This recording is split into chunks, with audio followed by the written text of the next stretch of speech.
ज्या बाबाने जिथे गुन्ह्यांची सुरुवात केली, ज्या बाबाने त्याच्या गुन्ह्यासाठी मंदिरं बांधली, त्या मंदिरांचं बांधकाम शासनाच्या पैशातून झालं आहे. याच्यापेक्षा या देशाचं, या राज्याचं दुसरं दुर्दैव असू शकत नाही. त्या एप्स्टीन फाईलमध्ये सरकारच सहभागी आहे असं जे मी कालपासून म्हणत होतो ते सिद्ध करणारा हा पुरावा आहे. बंधुबाबा अशोक खरात प्रकरणी अनेक धक्कादायक बाबी आता समोर येऊ लागलेला आहे. सरकारच या खरातवर खैरात करत होतं का असा प्रश्न आरटी ॲक्टिव्हिस्ट विजय कुंभार सर या ठिकाणी उपस्थित करतायत. काही कागदपत्र त्यांच्या हाती लागलेली आहेत, ती नेमकी काय आहेत हे आपण त्यांच्याकडून जाणून घेणार आहोत. सर, त्याच्या विकृतीचा कळस तर आपण पाहिलायच, परंतु आता सरकारमधले पण काही मंडळी जे आहेत त्यांच्यावरती खैरात करत होते. सरकारमधले मी कालपासून म्हणतोय की हा बाबा सरकार पुरस्कृत बाबा आहे की काय अशी मला शंका येते. त्याची कारणं वेगळी होती, कारण 25 वर्ष त्या बाबाला अनेकांनी सहकार्य केलं, मंत्री अधिकारी वगैरे असतील.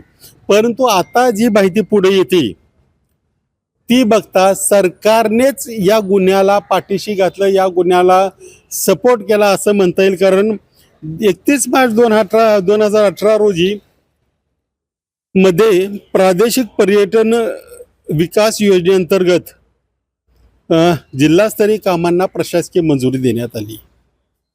ही मंजुरी पर्यटन स्थळांना मिळते. आता त्यावेळेला कोण मंत्री वगैरे आत्ता मला पटकन सांगता येणार नाही, आत्ताच हे माझ्या हातात लागलेलं आहे. तर याच्यामध्ये एक विषय आहे,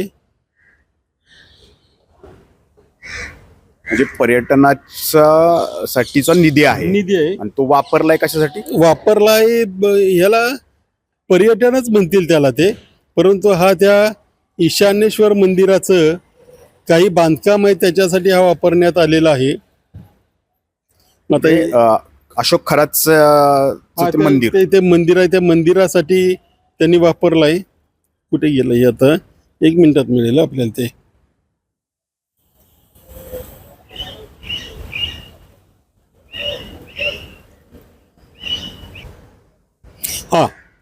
नाशिक येथील श्री सिद्धेश्वर ईशान्येश्वर देवस्थान मिरगाव तालुका सिन्नर येथील विकास कामांना एकूण मंजूर निधी त्या काळात झाला 105 कोटी रुपये. त्याच्यातले 17-18 मध्ये 25 लाख देण्यात आले आणि हे काम करायचं होतं सार्वजनिक बांधकाम विभागाने. हा सगळा सरकारी कारभार आहे, हा खाजगी नाही आहे. हे त्या ईशान्येश्वर मंदिरामध्ये काय सभा मंडप बांधकाम 36 लाख रुपये, महिला पुरुष प्रसाधनगृह 7,52,000, चेंजिंग रूम शासनाने बनवून दिली. चेंजिंग रूम 13,36,000, वाहनतळ 68,000, भक्त निवास बांधकाम 12,53,000, लँडस्केपिंग व गार्डनिंग 4,38,000, GST वगैरे वगैरे. ज्या बाबाने जिथे गुन्ह्यांची सुरुवात केली, ज्या बाबाने त्याच्या गुन्ह्यासाठी मंदिरं बांधली, त्या मंदिरांचं बांधकाम शासनाच्या पैशातून झालं आहे. याच्यापेक्षा या देशाचं, या राज्याचं दुसरं दुर्दैव असू शकत नाही. त्या एप्स्टीन फाईलमध्ये सरकारच सहभागी आहे असं जे मी कालपासून म्हणत होतो ते सिद्ध करणारा हा पुरावा आहे. आणि याचा अर्थ शासनातले त्यावेळचे जे कोणी तेव्हापासून शासकीय संरक्षण मिळतंय. हे जे करणारे जे लोक आहेत या सगळ्यांना फासावर लटकवलं पाहिजे. हे त्या महिलांच्या, त्या अल्पवयीन मुलींच्या अपहरणामध्ये, शोषणामध्ये हे जबाबदार आहेत सगळे.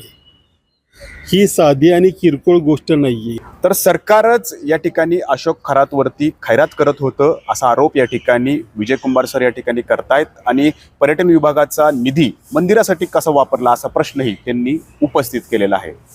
कॅमेरामॅन शैलेश जाधवसह नाजिमुल्ला, ABP माझा, पिंपरी चिंचवड.